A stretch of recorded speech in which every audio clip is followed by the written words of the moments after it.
Hello everyone, I'm Vivi and welcome to another Rift Apart video. So like the title states, why Ratchet & Clank Rift Apart might be the saddest game in the series. Now don't confuse the term saddest with, let's say, oh, Rift Apart is a terrible game, it's so sad. No, not in that way. Saddest as in, you know, the most emotional game in the series. I am fully aware that we don't currently have new gameplay to cover. I know. Heck, the latest reply by Insomniac Games is as follows. We are working hard on the game and we'll share when we can. No timeline to give. What we can do in the meantime is simply discuss more Rift Apart. And it means a lot for all of you always tuning in. So the topic for today. Rift Apart's theme of dimensionality, if you think about it, we're potentially dealing with lots of alternate characters. Characters we know, but in a different light. It could be past villains who actually fight for the good of people this time.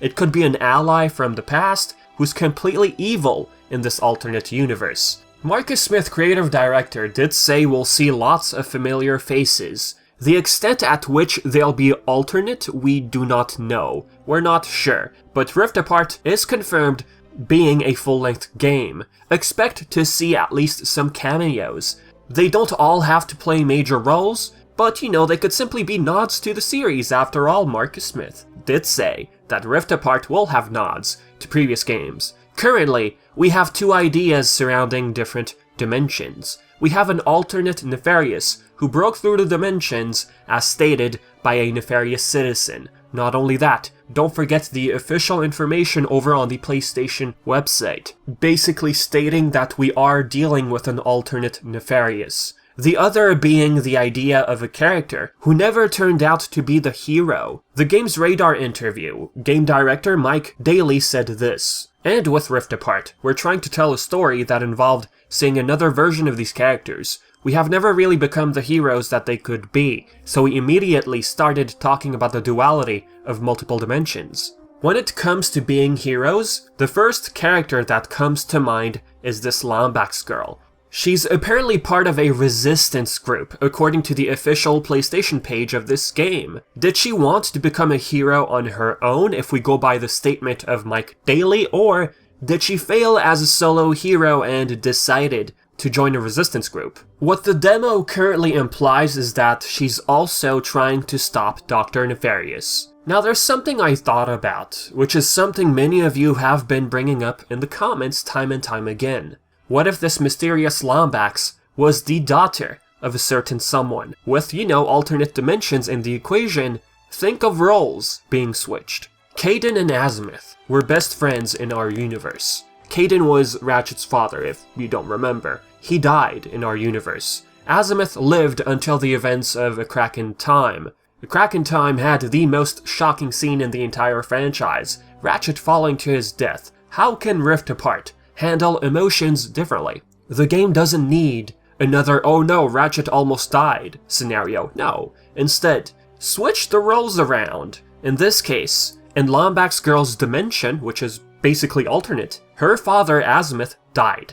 Kaden, his best friend, is alive. Kaden in this dimension never had a kid. You know, you understand what I mean by switching roles? But Ratchet, he has a picture of his dad from his dimension. Azimuth's pocket watch. Just imagine Ratchet's reaction when he sees his father, although alternate, alive in the flesh. This alternate Kaden will not know who this Ratchet is. Ratchet will certainly experience at least some sort of emotion. The moment where he sees his father, he later realizes that this alternate father of his, he won't recognize him. Clank's role, in this case, would be to remind Ratchet that alternate Kaden is not his father. He might look exactly identical to the picture, but he's not his father, so Ratchet in a way will have to deal with that emotionally. Some might say, well Vivi, Ratchet's matured as a character. Would he really just get all emotional like that? Think about it. Ratchet's still human, well, Lombax. He can still experience emotions. He might not show it directly, but I would expect one scene where Ratchet reacts to some extent, and we have Clank reminding him that he should try and pull himself together. Ratchet has never seen his father ever. He was so young when he was sent to Veldin. He doesn't really remember him. The only thing he has of his possession is that picture in the pocket watch. Another scenario. Alternate Kaden did exist, but is also dead. Alister is still alive. Alternate Alister, that is. Leader of the resistance group, let's say. Father and daughter. Whatever the case is, Azimuth is still alive in this alternate dimension. After all, the Azimuth we knew was also an elder councilman of the Center for Advanced Lombax Research, as well as a 4-bolt magistrate of the Lombax Praetorian Guard. So in a way, he did have some leadership status. If Azimuth is brought back, although alternate, this would be the perfect opportunity to not expand the comics per se, but revisit some elements of it. Ratchet in the comics felt this sense of guilt when Alister perished at the Great Clock. I always wished that the comics would get explored in any game. Out of everything in the series, I feel the comics showed the most emotion out of Ratchet. In other words, we saw the most vulnerable side of Ratchet in the comics. Although he's a hero to many in the galaxy, he's still Ratchet.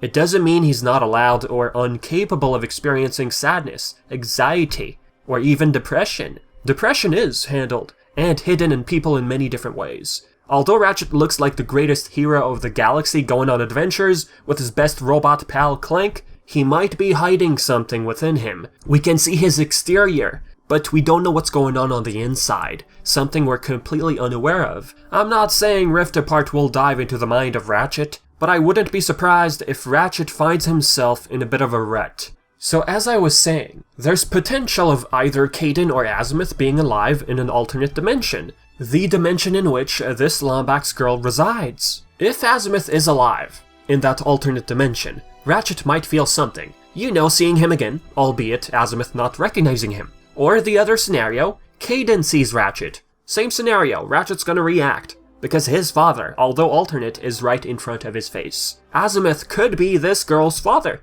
Azimuth could be dead, but you know, being the father of the girl. Kaden might be alive. You get the point. So many different scenarios with this whole theme of dimensionality. Another sad scenario, Lombax girl's Clank recognizes our Ratchet, and you can imagine the rest. Okay, fine, I'll say it. Alternate Ratchet never became the hero he wanted to be, because he died. Maybe he died by the hands of alternate Azimuth, again, trying to mess with the Great Clock. For some unknown reason, it just so happens that alternate Clank ran out his 6 minutes. You know, he was too late in this alternate dimension. With time, he meets this female Lombax. Whatever way alternate Ratchet died, alternate Clank, assuming they look identical, or maybe not, regardless, her Clank might have been alternate Ratchet's Clank at first. Just imagining a scene like that gets me all teary-eyed. Yeah, Lombax girl does say, "Who?" when Clank mentions Ratchet. Her who could have been, wait a minute, who? Ratchet. Wasn't Ratchet your ex-companion? Why are you bringing up his name? Megalopolis. In the extended demo, we aren't sure if it's an alternate dimension yet, but the civilians seem to recognize Ratchet and Clank. Either this is part of our world, or alternate Ratchet and Clank still exist. After all, we do have festival balloons of Ratchet and Clank. But it could very much be the former, where we're in our own universe in Megalopolis. In summary, with the theme of dimensions, there's so many twists and turns we can encounter, especially in the characters returning department. Just seeing alternate versions of characters we remember, not only will it be nostalgic, but has also potential to make us cry. Then again, this game is also for newcomers. We don't even know how far Insomniac Games will dive into the past of the series. Unless, of course, we're talking about a lot of flashbacks, you know, as a way to remind people what happened in the past. In the end, there might not be a Kaden or an Azimuth, you know, alternates, or any other character for that matter, characters you might be thinking of right now. So yeah, with that being said, folks, this is pretty much it for the video. Tell me what you think in the comment section below. Do you feel like Ratchet & Clank Rift Apart with its whole theme of dimensionality? Do you feel like it has the potential to be the saddest game in the series? Leave your thoughts in the comments section below. And as always, I've been Vivi, and thank you for always tuning in. Until next time.